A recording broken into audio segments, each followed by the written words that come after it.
Bonjour à tous, nous sommes le mardi 12 juillet 2022, il est 6h30 et c'est l'heure de vous informer. Lundi, à Abidjan, le Premier ministre Patrick Kachi a lancé la plateforme Spatia. Il s'agit d'un outil destiné à faciliter le signalement des actes de corruption en Côte d'Ivoire. C'était en marge de la célébration de la 6e édition de la Journée africaine de la lutte contre la corruption. Le reportage de Dangui Dangui.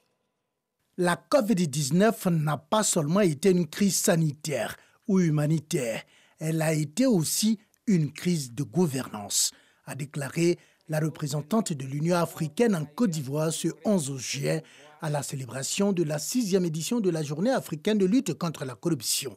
La résistance des pays en matière de reddition des comptes a été mise à l'épreuve, d'où la nécessité de repenser le rôle des institutions et des mécanismes de promotion de la transparence et de la reddition des comptes. La représentante de l'Union africaine a par ailleurs félicité la Côte d'Ivoire pour les réformes entreprises dans le cadre de la lutte contre la corruption. N'empêche que beaucoup reste à faire pour endiguer le phénomène, admet le ministre de la Promotion de la bonne gouvernance. Au titre de l'indice de perception de la corruption développé par l'ONG Transparency International, la Côte d'Ivoire stagne encore à un score de 36 sur 100 et est classée 105e sur 180 pays en 2021. Il apparaît donc nécessaire de renforcer les instruments et mécanismes de promotion de la transparence, de la responsabilité et de la redevabilité.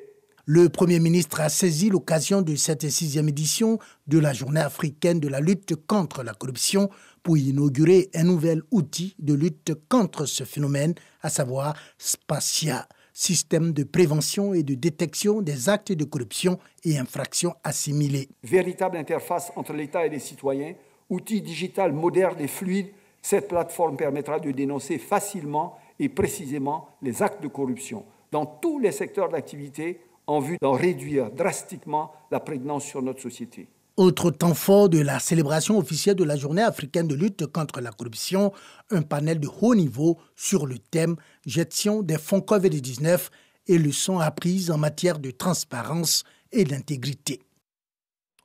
Plusieurs coopératives de femmes vont bénéficier du soutien de la Banque africaine de développement. Le projet qui a été lancé à Toumoudi est doté d'une enveloppe de près de 2 milliards de francs CFA.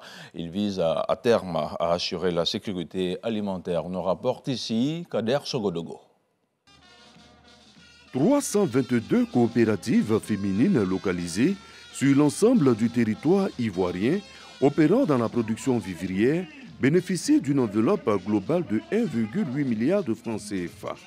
Le fonds est alloué par la Banque africaine de développement BAD et ses partenaires ONU Femmes et la Société financière internationale SFI. Il s'agit, à travers ce soutien, de renforcer l'accès des femmes aux marchés nationaux, régionaux et internationaux. Pour permettre aux femmes coopératives d'être vraiment positionnées comme des entreprises à part entière. Un jour nouveau se lève pour toutes ces femmes entreprenantes et qui travaillent d'arrache-pied pour une autonomisation profitable à toute la famille. On va multiplier nos efforts, c'est-à-dire cultiver plus pour que le pays puisse s'autosuffire en alimentation. Nous sommes fiers d'être les premières à bénéficier, puisque c'est ici que se fait le lancement, et nous sommes fiers de pouvoir bénéficier aussi une période de 3 ans de ce montant extraordinaire, de cet accompagnement qui va permettre donc à nos femmes de devenir autonomes de plus en plus et de façon, j'allais dire, formelle. La Côte d'Ivoire, qui s'inscrit résolument dans la création de richesses pour la femme et pour une sécurité alimentaire pour tous, tient ici, à travers cette aide, une reconnaissance de sa politique. Nous sommes en train d'aller dans la durabilité. Les femmes sont une pièce maîtresse et un groupement important dans le développement de notre nation et dans la réalisation de la Côte d'Ivoire solidaire tant voulu par son Excellence, le Président de la République, son Excellence Alassane Ouattara. Nous ne pouvons qu'être fiers et heureux de savoir que nos institutions internationales œuvrent pour le bien-être de nos femmes. Dans des tricycles du ministre d'État Kobena Kwasi Adjoumani, défilé et danse. L'esplanade de la sous-préfecture de Toumoudi a été tout simplement transformée en une foire festive par les femmes. Sur la table des députés, le projet de loi portant sur la ratification de la Convention de l'Union africaine sur la coopération transfrontalière a été adopté. Un projet présenté par la ministre d'État Kandia Camara et qui vise à une meilleure gestion de nos frontières. Le reportage de Frédéric Gorebi est commenté par Abou Sanogo. C'est à l'unanimité des membres présents de la Commission des relations extérieures de l'Assemblée nationale que le projet de loi autorisant le président de la République à ratifier la Convention de l'Union africaine sur la coopération transfrontalière a été adopté.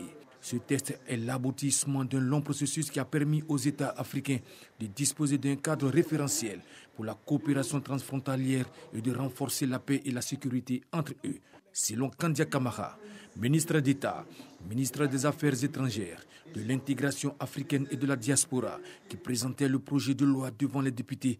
Face aux enjeux sécuritaires de ces dernières années, les États africains ont pris conscience de l'importance de trouver des voies et moyens pour garantir la paix, la sécurité, la stabilité dans les espaces frontaliers et d'en faire des leviers de l'intégration sous-régionale. La ratification de cette convention va permettre à la Côte d'Ivoire d'adopter une stratégie efficace et durable pour garantir la sécurité et intensifier les échanges socio-économiques avec les pays voisins. C'est un instrument juridique aujourd'hui qui est mis à la disposition des États pour favoriser la coopération, pour aussi agir dans le cadre de la sécurité, parce qu'à travers cela, nous allons échanger les informations en termes de sécurité. C'est un outil aussi de renforcement de paix, de cohésion et surtout d'intégration au niveau local, au niveau sous-régional et au niveau régional. À ce jour, la Convention de l'Union africaine sur la coopération transfrontalière a été signée par 17 pays africains, dont 10 de la CEDEAO. Elle a été ratifiée par 5 d'entre eux, à savoir le Burkina Faso, le Bénin, le Mali, le Niger et le Togo. Plusieurs centrales syndicales étaient hier lundi face à la ministre de la Fonction publique, Anne Désiré Ouloto, et 3 autres membres du gouvernement. Un nouveau cadre de concertation qui s'est ouvert dans le cadre de la trêve sociale. Les interventions ont porté sur le problème de gouvernance et les difficultés liées aux différentes corporations. Pour un meilleur développement du Denguélé, le ministre-gouverneur Gaoussou Touré multiplie les rencontres. Ce dernier entend tisser un réseau d'investisseurs et pour y arriver, il a échangé avec plusieurs partenaires au développement. Plus de détails avec ce reportage de Lanciné Bakayoko. En marge des conférences et réunions de la 7e édition du Forum des bâtisseurs de l'Égypte, le ministre-gouverneur Gaoussou Touré a accordé plusieurs audiences à des chefs d'entreprise africains. Un réseau de nouveaux partenaires prêts à apporter toute son expertise et moyens au développement du district autonome d'Odiné. Hassan Alan est l'un des plus anciens consortiums d'entrepreneurs en Égypte. Nous avons commencé en 1956 et nous évoluons bien sûr à cause de tous les projets que nous avons réalisés et accomplis sur le territoire égyptien à travers les 60 dernières années. Nous avons aujourd'hui beaucoup d'expérience que nous souhaitons exporter du territoire égyptien vers la Côte d'Ivoire, en commençant spécialement dans le district de Denguélé. L'un des axes les plus importants du plan stratégique de développement du district reste l'agriculture. Vu les atouts dont dispose ce district, à savoir des milliers d'hectares de plaines et de bas-fonds, Gaoussou Touré veut s'inspirer du modèle égyptien. Nous avons, au cours des échanges, travaillé aussi sur la production de riz au niveau du district du Denguélé, de même que sur la plateforme logistique qui sera un port avancé du port de San Pedro à réaliser au niveau du district du Denguélé pour le stockage des marchandises. La présence de M. le ministre-gouverneur ici est à saluer, que ça fasse école pour que les gens viennent ici parce qu'il y a beaucoup à apprendre ici. Il y a la bonification des terres arides, un pays dit désertique qui produit tout. Et donc, je voudrais saluer cette initiative. Gaoussou Touré a terminé son séjour en terre égyptienne par une visite de parcelles rizicoles aux outils de production entièrement mécanisés. Retour ici en Côte d'Ivoire avec les collectivités territoriales qui sont appelées à mobiliser des ressources additionnelles pour la mise en œuvre des objectifs de développement durable ODD. C'est l'une des principales recommandations d'une étude restituée au cours d'un atelier de l'Union des villes et communes de Côte d'Ivoire, UVICOSI, une étude en rapport avec l'agenda 2030 et ses 17 ODD. On en parle avec Patricia Omouetia. Ce projet vise à renforcer le rôle des collectivités locales dans l'appropriation, la planification, la mise en œuvre et le suivi des ODD. Le projet permet de développer, valider et diffuser une approche participative capable de servir et de transcrire les enjeux locaux en vue de faire progresser le programme 2030 dans son ensemble. L'un des éléments clés pour l'accélération de la mise en œuvre de ces ODD, c'est donc les plans locaux de développement. Et nous savons que c'est les communes, à travers l'UVICOSI, qui sont au plus près des populations. Et donc, dans le cadre de ce processus, nous avons conduit une étude à travers l'UVICOSI pour qu'on puisse faire un peu le point de la mise en œuvre des ODD au niveau local.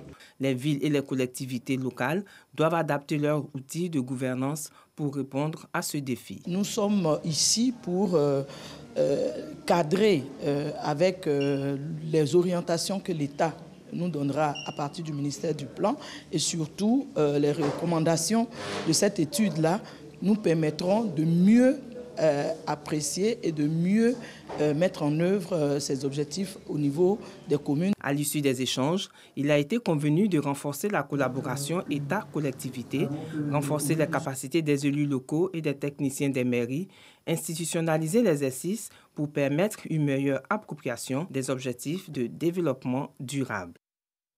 On parle maintenant de santé avec le bilan semestriel de la lutte contre le paludisme qui vient d'être dressé.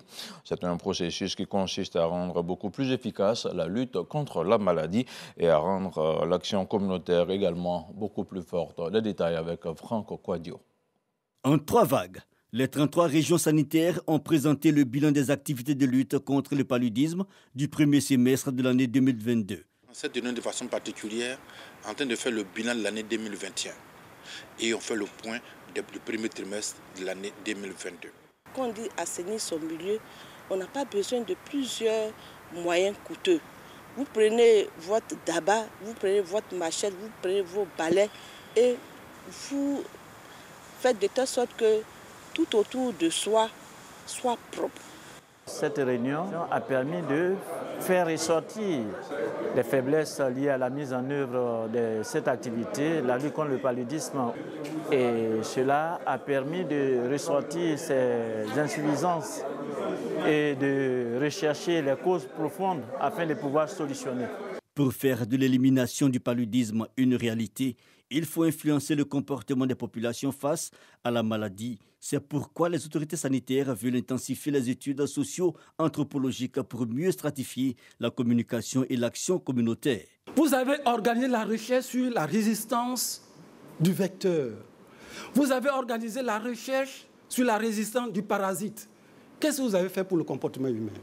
Parce que si on ne mène pas une étude sociale, une étude sur le comportement humain, comment voulez-vous que les spécialistes de la communication soient efficaces? Entre 2017 et 2020, la mortalité liée au paludisme a chuté de 50%. Et la courbe continue de baisser avec 1276 cas en 2021 contre 1316 en 2020. Dans l'actualité internationale au Mali, les 49 militaires ivoiriens interpellés dimanche à l'aéroport de Bamako sont considérés comme des mercenaires par la junte au pouvoir, a annoncé lundi soir le porte-parole du gouvernement malien à la télévision nationale, le colonel Abdoulaye Maïga. Selon lui, il a été établi que les 49 militaires ivoiriens se trouvaient illégalement sur le territoire national du Mali, en possession d'armes et de munitions de guerre et sans ordre de mission ni autorisation. Hors du continent africain, au Sri Lanka, le président Gotabaya Rajapaksa a été transféré lundi dans une base aérienne proche de l'aéroport international, ont annoncé des responsables alimentant l'hypothèse d'une fuite vers l'étranger. Le bureau de la présidence n'a pas communiqué hier lundi sur la situation du chef de l'État, mais plusieurs médias locaux avançaient qu'il se préparait à partir pour Dubaï. Des images montrant des hommes avec de lourdes valises embarqués sur un navire militaire ont largement circulé sur les réseaux sociaux, mais aucune certitude qu'il s'agissait bien du chef de l'État en fuite. Et voilà, c'est la fin de ce 6h30. Merci de votre fidélité à notre chaîne. On se retrouve demain, même heure, même chaîne.